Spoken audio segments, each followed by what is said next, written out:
Hi guys! So in this video we're going to talk about how to divide fractions, but we're going to do it in a little bit of a different way. So one thing that you can do when you divide fractions is actually divide using what's called the cancellation method. So what this does is you actually kind of reduce the problem before you solve it. So this way, once you've solved the problem, the amount of reducing that you have to do once the problem is solved is either completely eliminated or is reduced quite a bit. So I would probably grab a calculator for this because we're going to actually solve the problems both ways so that this way you can see what it's like solving it the regular way and then solving it through cancellation. So grab your calculators. I'll give you a minute. So even your cell phone works if that's what you need. So let's go through a couple problems. So you need to have already watched the multiplication division video to be able to follow this one. So let's put a couple problems on the board. We're going to do them one at a time. So let's look at 6/4.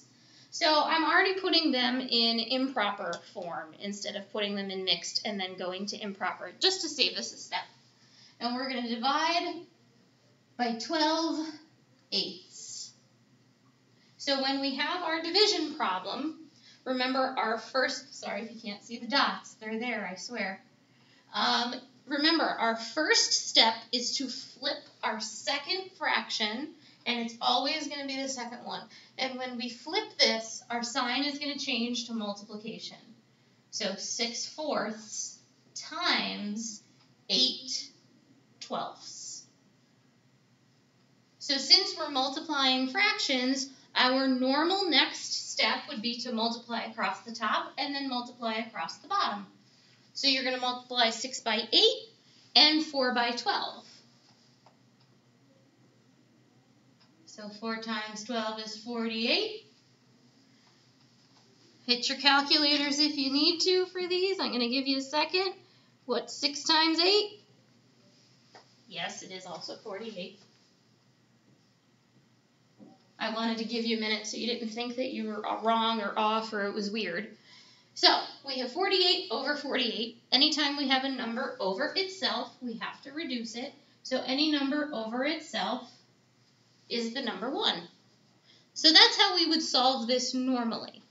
So I'm going to erase from here over. And let me show you how we're going to do this through cancellation. So what we're going to do is we're going to look at the opposite numbers. So we're going to look at 4 and 8 together, and we're going to look at 6 and 12 together. And basically what we're going to do is try and see if we can cancel or divide these into each other and make these numbers lower somehow. So if we look at 4 and we look at 8, 4 can be divided into 8 evenly twice. So we would cross off the 4 and put a number 1 there because 4 divided by 8, it cancels out. And then it goes into 8 twice. So this is the cancellation method. So now let's look at the 6 and the 12. Conveniently enough, we have the same situation. 6, we're going to use the 6 up once, and it divides into 12 twice. So now if we use our same multiplication, what we're actually multiplying is 1 by 2 and 1 by 2. So it reduces the huge numbers that we just saw, and instead we end up with 2 over 2, and we still get the same answer of 1. This cancellation method can never work with addition or subtraction of fractions, but with multiplication and division, which is essentially multiplication, it can work if it works, so if you're able to. So let's try another one. And again, we're going to do it the same way where we do it the normal way, and then we're going to do the kind of shortcut way. So let's do 3/9 divided by, oh, I have to make my dots darker so you guys can see them, divided by 3/9. So remember, our first step is going to be to flip our second fraction. So 3/9, 9/3, and when we make that flip, our sign is going to change to multiplication. So if we do this the long way, 3 times 9 is 27. 3 times 9 is 27. So our answer is 1. No, I didn't plan it so that both of these ended up to be 1. But let's do that cancellation method that we were looking at. So since we know the answer is going to be 1, I can really essentially only erase this part. So 9 goes into 9 once. So that makes both of these 1. And 3 goes into 3 once. So we end up with 1 over 1. Because now we're multiplying 1 and 1 and 1 and 1. So you're looking at the numbers that are across from each other as partners, and how many times can one of them divide into the other one? And that's the number that you are putting on the side. So it doesn't really matter if I divide this, the bottom into the top, or the top into the bottom. It doesn't matter which one I start with as the divisor and which one is the one I'm dividing into. Just as long as you have the proper numbers marked, so then you're multiplying the correct way. Okay, so let's try it on.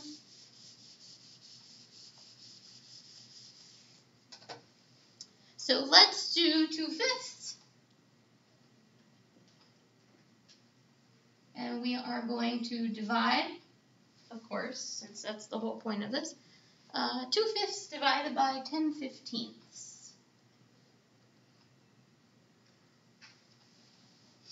So we're going to keep our 2/5. It's going to turn into multiplication. And then when we flip the second fraction, it'll be 15 over 10. So now we're looking at 5 and 15 as a pair and 2 and 10 as a pair. So 10 cannot be divided into 2, so that means 2 is what we're going to be dividing by. So 2 can be divided into 10 5 times. So this turns into a 1 up here, and this turns into a 5 when we use the cancellation method. Looking at the other corners, 15 cannot be divided into 5, but 5 can be divided into 15. So the 5 will turn into a 1, and the 15 will turn into a 3. So now we are multiplying 3 times 1 and 5 times 1, which is 3/5. If we do this the long way without cancellation, I'm going to do it right underneath. And we have our 2/5 times 15/10.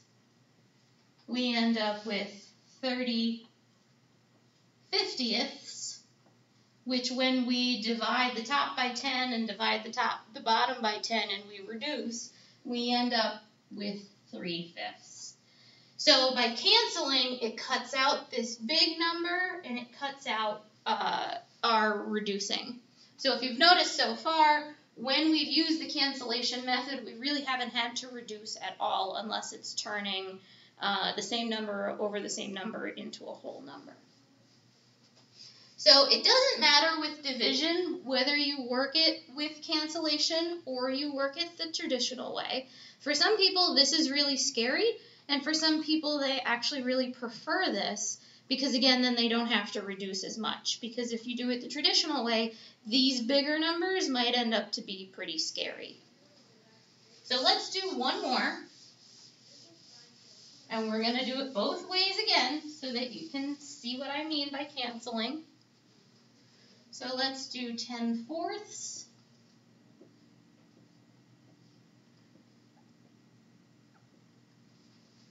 And again, this is already improper.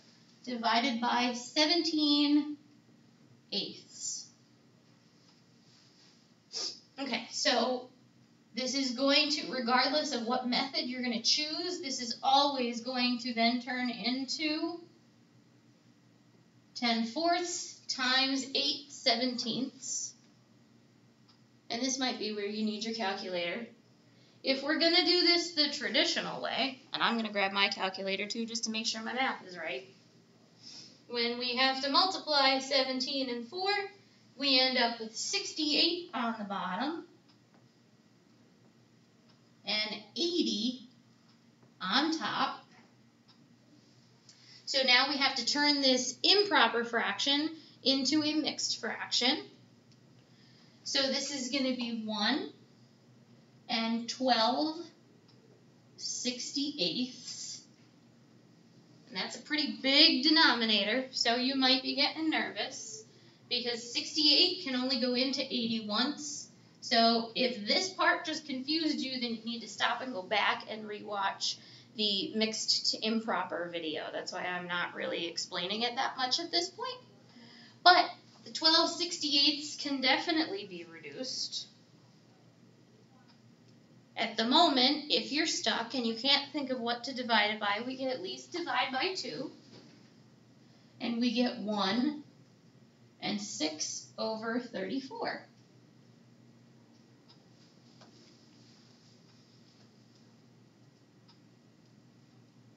But can it still be reduced? I hope you're saying yes, because it can. So we can again divide it by 2, and we end up with 3/17. So this would be our final answer. And that was quite a lot of steps to get us there when we do it the traditional way. But that's fine if that's what you're comfortable with. If we use the cancellation method, I'm just going to rewrite the same problem underneath and use the cancellation method here.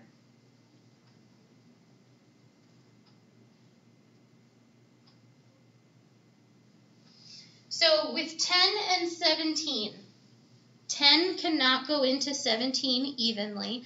And when you're using the cancellation method, things aren't always going to go in evenly, like the 4 and the 8 will eventually. So sometimes you have to look at different multiples, like maybe you could use 2, but 2 could divide into 10, but it can't divide into 17, or something like that. In this case, we have no number that can evenly go into 10 and evenly go into 17. So we can't reduce this way at all. We can't cancel out. The 4 and the 8 we can, though. So when we put the 4 inside the 8, it goes in twice. Now we end up with 20, because now we're multiplying 2 by 10 instead of 8 by 10. And now we're going to multiply 1 by 17. So it's 20/17, which is going to be 1 and 3/17, which we got when we did it the longer way. Now let's say hypothetically we have this 10 and 17. I'm just going to change the numbers up so that you can see this a little bit.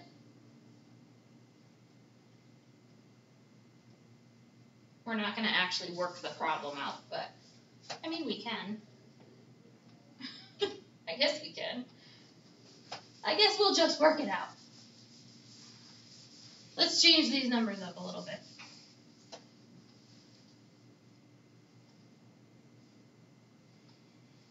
So if it's already put into the multiplication form, so if we have 10/6, and we have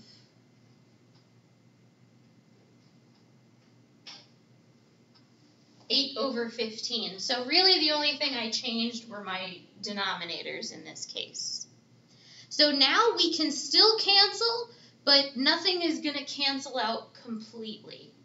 So if we look at the 6 and the 8, the 6 does not fit inside of the 8 completely, but we can reduce by 2, because 2 can go into 6 and 2 can also go into 8. 3 goes into 6, but 3 does not go into 8, so we can't use 3. 4 goes into 8, but it doesn't go into 6. So it looks like our only option is 2. So when we divide 2 into 6, we are left with 3. And when we divide 2 into 8, we are left with 4. So not all of the time will the number go into it evenly and that you're left with a 1 is what I'm trying to show you with this problem. So in this case, with the 10 and the 15, we can't use 2 because 2 can't go into 15 evenly. 3 can go into 15, but it can't go into 10. So we're going to have to use 5. So 5 divided into 10 goes in twice. 5 into 15 is 3. So now what we're actually multiplying is the 2 and the 4, which is 8. And then on the bottom, we're multiplying the 3 by the 3, which is 9. If we worked this out the normal way, you would end up with 10 times 8. I'm just going to jump this over here. 10 times 8 is 80. 6 times 15, I'm trying to go which way you can see me, is 90. We divide each side by 10, top and bottom, and we still get the same answer of 8/9. But again, if these big numbers might scare you. So, or you might not realize that you can divide by 10 immediately, and you might be cutting this in half and cutting this in half and cutting this in half for quite a while and end up with several reduction steps. So I just wanted to show you another way of doing this when you're dividing or even when you're multiplying with fractions. Again, this is not going to work with addition or subtraction because of that least common denominator. But with multiplication and division of fractions, it will. So this is the cancellation method. You can choose whatever method you like to use. The nice thing about the fact that you have two different methods is that you could actually check your work. So if you do the cancellation method, you can then do it the traditional way and make sure you get the same answer like we did with the 1 3/17 or like we've done with every other problem. So you can still double check your work. It's with addition and subtraction of fractions, you really can't check your work in that kind of a way, but with multiplication and division of fractions, you can. So if this method completely scared you and freaked you out, I'm sorry. But the good part is that if you don't like the cancellation method, you don't necessarily have to use it unless an instructor insists that you use it. Sometimes they will. A lot of the times they'll leave it up to you. Personally, when I teach this, I leave it up to my students depending on what they're more comfortable with. So if all of this scared you, I'm sorry. But you do still have your traditional way of doing division of fractions. If you liked this, then great. I hope it gave you kind of a shortcut of how to not have to reduce fractions as much. So I will see you in the next video. Thanks for paying attention. See you later. Bye.